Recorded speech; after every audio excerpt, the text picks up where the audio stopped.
Welcome to Essential Hayek. I'm Don Boudreau, professor of economics at George Mason University, senior fellow at the Fraser Institute, and blogger at Cafe Hayek. This video is part of the Fraser Institute's initiative to present the key ideas of F.A. Hayek in an easily accessible format. In this video, we provide an overview of Hayek's life, his accomplishments, and the events that influenced his thinking. Friedrich A. Hayek was born in Vienna on May 8, 1899. As a young man, he served in the Austrian army during World War I. Hayek soon found himself assigned to the Italian front, where his experience in combat had a profound and decisive influence on his life. Following the war, Hayek returned to Vienna and completed doctoral degrees in both law and political science. Working as a young economist in Austria in the late 1920s, Hayek was taken under the wing of noted economist Ludwig von Mises and began his work researching business cycles.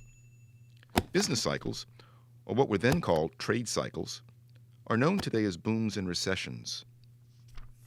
In 1931, Hayek moved to England and joined the faculty of the London School of Economics, where his research into booms and recessions led to his growing fame, especially against the backdrop of the Great Depression of the 1930s. During this time, Hayek crossed paths with his greatest intellectual rival, John Maynard Keynes, who promoted the idea that governments could actively and successfully manage the economy. Hayek argued, in contrast, that an economy is too complicated and the information needed to make decisions too decentralized for a centrally planned economy to be efficient or effective. Eventually, most economists and policymakers embraced Keynes's view of the world and the role of government, which came to dominate economic thinking for the next 40 years. Hayek was largely relegated to the sidelines. But Hayek's time in the shadows was brief.